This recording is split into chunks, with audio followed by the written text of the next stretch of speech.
All right, so it's 7 o'clock on Monday, May 2nd, 2022, and I'll call the meeting to order. Is there any declaration of pecuniary interest or general nature thereof? Okay, seeing none. Before we get into the minutes from the previous meeting, I'll just ask Councillor Clark if you just push that button there so we can have the camera rotate around so we can see you and everybody else that's in the room here. So on this side, we have Councillor Clark, and then I'll have our Fire Chief, Dan Parker, push his button.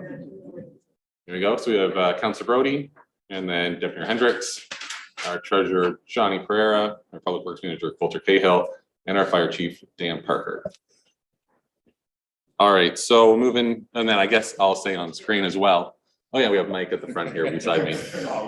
And then our CEO, Morgan Calvert, is on the screen. Councillor McKinnon, our CVO, Arnie Marshman is there as well.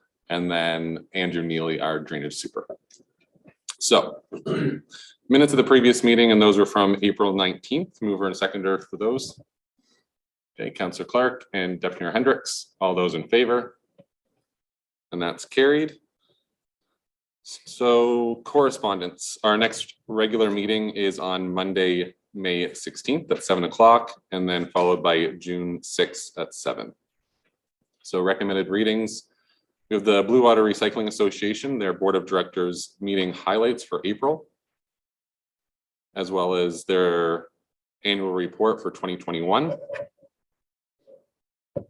Item number 3 is from the Office of the Fire Marshal. That's the firefighters certification. And I don't know if Dan, our Fire Chief, did you want to speak to that at all?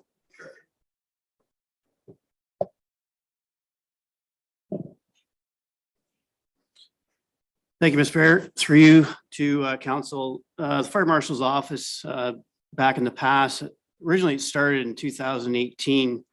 They grandfathered firefighters to their certification level in training. And with the new government of the day, that wasn't passed through, but now it's been reinitiated this winter.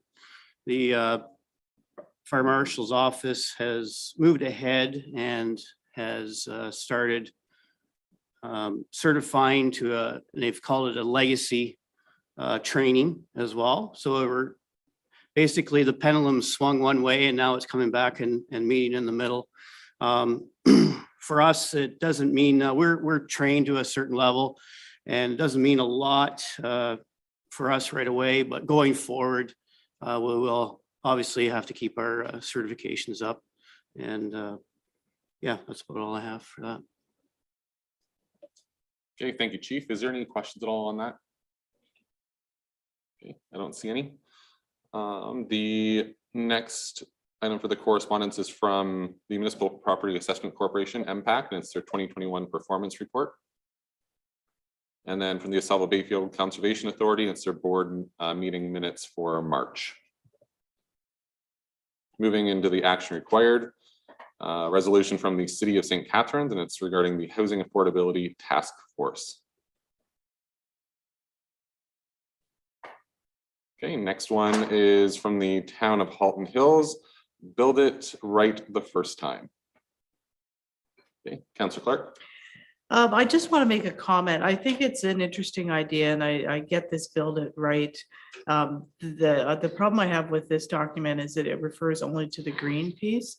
I think there's a bigger conversation that has to happen here with respect to the building code, like hurricane clips for roofing, for severe weather events, backstop valves so that someone in Kerwood doesn't have the sewage backing up into the basement. So I think this is nice, but I think there's bigger things that should be happening before this. And I mean, maybe that's a radical comment, but anyway, that's my thoughts. Okay, thank you, Councillor Clark. Is there any additional questions or comments? Okay, Deputy Mayor Hendricks. Yeah, I think I don't, to Sue's point, I don't see a point for adding extra things to put on in houses that are just creating expenses that don't increase the safety of the house. So I don't see any reason to support this. Okay, thank you. Okay, so it sounds like we're gonna move on to the next one here, and that's from the Township of Zora. This is the joint and several liability. And Councillor I Clark? move that we support that. Okay, do you have a seconder? Okay, Deputy Mayor Hendricks. Is there any discussion at all? All those in favor of supporting that resolution? Okay, and that's carried. And then the last one here is from Brooke Elvinston. It's the Campbell Leach Drain. And Mike, do you want to speak to that one? We're just looking for the appointment of someone to serve on the corridor revision in this matter.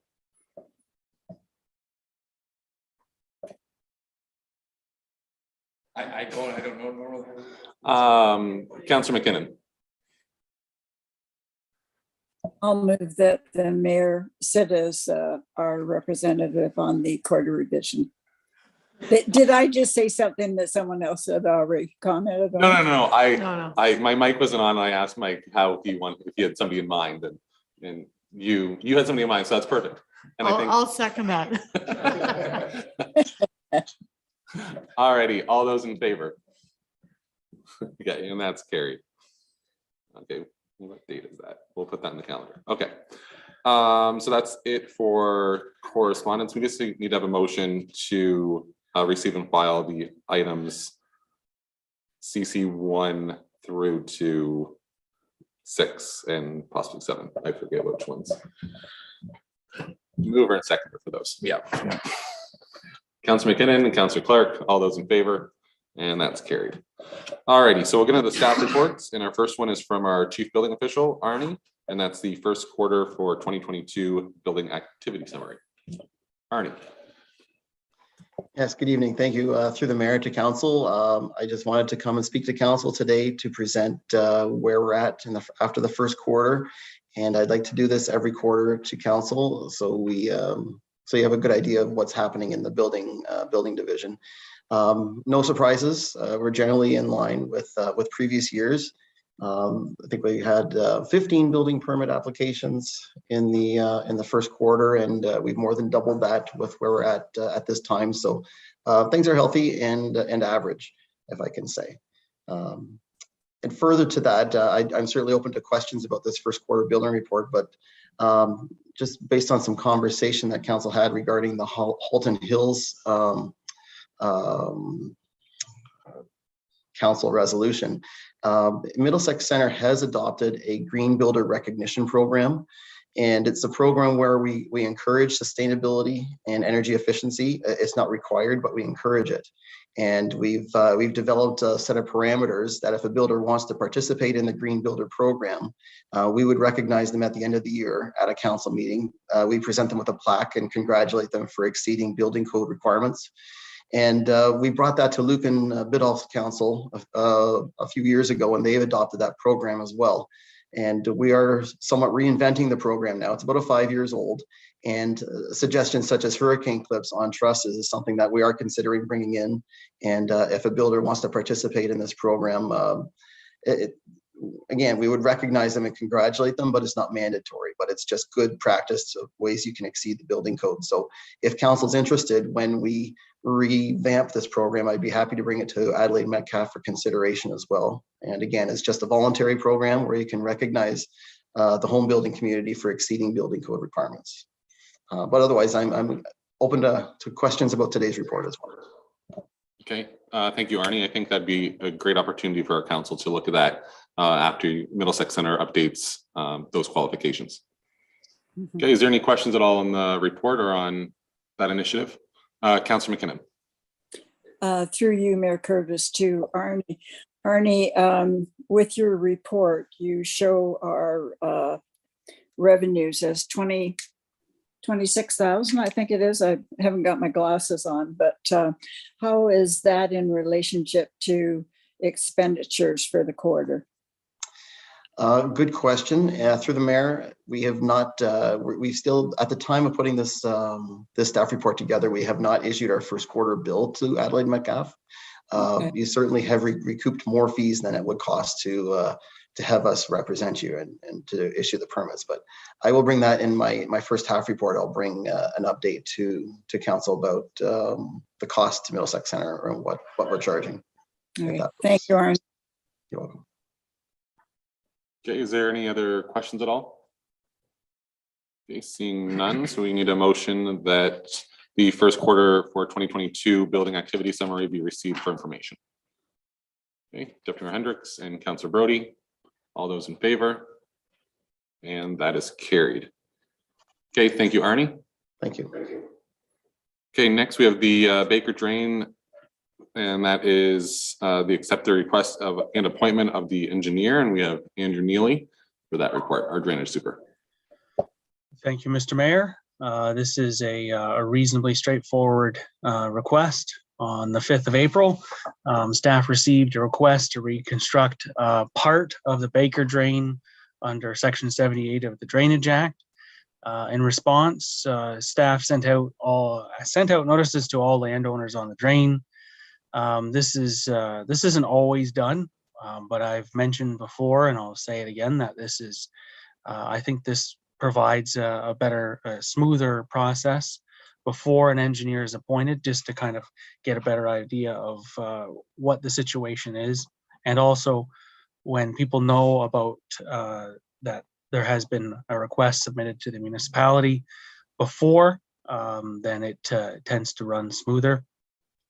After giving residents sufficient time to respond, it was determined at the point that there's no further interest in expanding the project beyond the requester's property. So just for one moment, at this point, the reconstruction would be the first property on the drain. So basically the first couple hundred meters to the property line. However, given the fact that this is quite early in the process, if anyone else would like to sign on to this, then they are more than able to.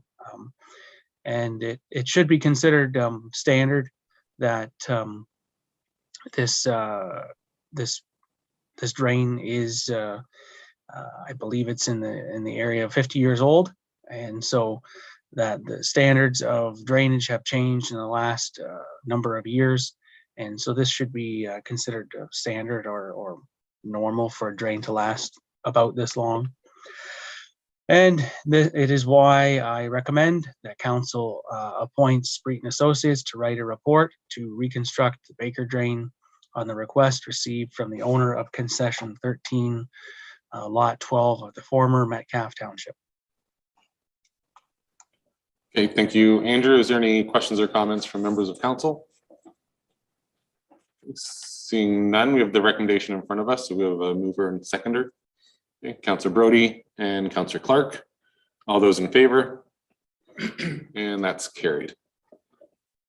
Okay, thank you, Andrew. Thank you. Okay, next we have the municipal election for 2022 restricted act, which is also known as lame duck. So we'll move that over to Mike. Thank you, through your worship, to members of council. As mentioned, this is a report on the restricted acts after nomination day, more commonly known as the lame duck period. So there's two periods where lame duck applies. The first is from nomination day, which is August 19th, which is the last day to register for your nomination, to voting day, which is October 24th. And the second period is from voting day to the first inaugural meeting of council. So if three, so in our case, it's 3/4, no less than 3/4. So it does equal 4 council members. So we do need 4 council members to submit nominations, or else we go into lame duck period. And the same goes for the election. If less than 4 of the new council are elected on election day, then we go into that lame duck period to the first term of council as well. So through the lame duck, we're restricted on 4 things. The appointment or removal from office of any officer of the municipality. And these are the statutory officers, meaning the clerk, fire chief, treasurer, and chief building official. the hiring or dismissal of any employee of the municipality outside those officers, the disposition of any real or personal property of the municipality which has a value exceeding 50,000 at the time of disposal, and making any expenditures or incurring any other liability which exceeds $50,000. So it's important to note that these restrictions don't apply to disposal of real property or expenditures or liability exceeding 50,000 where budget approval has been obtained, or that direction before lame duck goes into effect. So most municipalities do delegate this authority to the chief administrative officer. Normally, we've seen all four pieces that I mentioned, all four restrictions be delegated to the CAO, but it has come up recently through kind of a seminar explaining lame duck that technically we can't delegate the appointment or removal from any office or officer of the municipality. So if we do go into lame duck, technically the treasurer, the clerk, the fire chief and chief building official cannot be fired. So there was a lot of questions around this, and municipalities for ages have been delegating this authority, and they didn't have any quick answers other than contact legal immediately if you do see you're going down this route. So what I'm asking in this report is to delegate these three restrictions to the CAO. We'd like to use this sparingly, obviously, and every time the chief administrative officer does use these powers, that he's to provide a report to council and the new incoming council. So there is an enacting bylaw at the end of council, and I'm asking for approval. And if there's any questions, I will answer them. Thank you. Okay, thank you, Mike. Is there any questions at all? Deputy Hendricks. As far as normal operations go, checks are signed by two people. There's basically lots of, oh, my brain is really checks and balances in place anyhow, so nothing would be done single-handedly. So no, I think that gives a fair amount of protection to any decision that anybody would make. And just like I said, just to be clear, it is anything budgeted, we still move forward. It's just those four acts or four restrictions. And I didn't mention that doesn't affect quasi judicial bodies like the Committee of Adjustment, but it doesn't, even a Committee of Adjustment, they're not making normally those type of decisions that are under restrictions. There will be a couple matters that we're still seeking some advice on, how the lame duck period will affect a couple matters, servicing agreement being one, and the official plan being the other. So this report wouldn't prevent those questions to be answered, but we will be following up on those. Okay, is there any other questions at all? Okay, seeing none, through the recommendation in front of us, and that is that council approve the enacting bylaw to delegate authority for decisions to the chief administrative officer for the restricted acts after nomination day. Okay, Councillor McKinnon and Councillor Clark, all those in favor, and that's carried. Okay, thank you, Mike. And the next one is in regards to sidewalk construction, and that's from Coulter Cahill, our Public Works Manager. Yeah, thank you, Mayor Smith. My report tonight is regarding the this year's sidewalk construction. Due to continued growth and feedback from residents, the township undertook a sidewalk evaluation and design process for multiple sections throughout the township's more densely populated areas. Driven engineering was retained through an RFP process in 2019 to evaluate these segments. In the last 3 years, new sidewalks have been constructed along Kerwood Road, Napperton Drive, Pike Road, and Center Road. Through the 2022 budget, the sidewalks on 2nd Street connecting the boundary line with Growgrass Court and Butchery Creek was slated for this year's sidewalk construction project. Roughly 1,300 meters of newly constructed sidewalks with proper lighting and benches. There's a little map actually at the bottom if you want to scroll down and take a look while I'm speaking. Through multiple site meetings with Driven Engineering, drawings were passed on to the county engineer for review and county road work permit. The county engineer has since reviewed the drawings and has raised safety concerns regarding the construction beside a large ravine on Second Street and along Hickory Drive due to heavy traffic, including large transport trucks coming off the highway into town. It was also stated that through a cycling study the county had completed, Hickory Drive was left out of the new cycling strategy due to the same safety concerns. After being made aware of the issues on the county road network in these particular sections, it has been recommended to end the sidewalk before the large ravine on Second Street. By doing this, we still connect over 20 residents on the north side of Second Street, including Grogas Court, to the existing sidewalk network that flows towards the high school and the Gemini Sportsplex. This section will be an estimated 620 meters of newly constructed sidewalks with proper lighting and benches.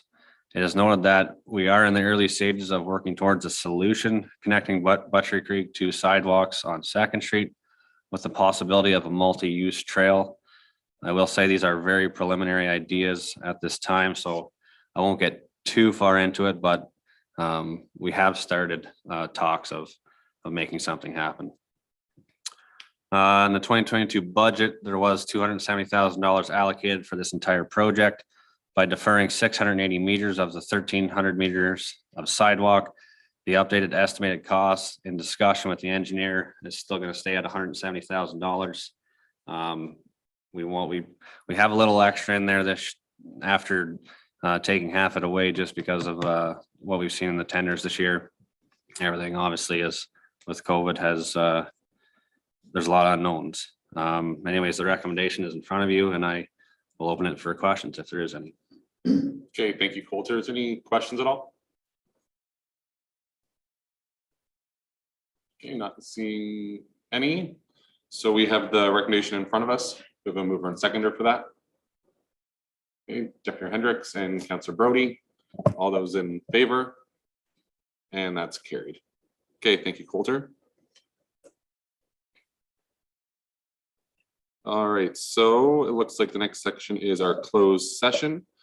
And I just have an updated motion for that one in comparison to what's on the website. And that is that council adjourned to closed session at 7:22 pursuant to section 239(2) of the Municipal Act 2001 as amended to discuss the following matters: litigation or potential litigation, including matters before administrative tribunals affecting the municipality or local board. And that's the servicing agreement between Adelaide Metcalfe and Strathroy Caradoc. And C, a proposed or pending acquisition or disposition of land by the municipality or local board, and that it's in regards to the Panel Lane lands disposition. Mover and seconder to go into closed. Deputy Hendricks and Councillor Clark, all those in favor, and that is carried. All right, we will be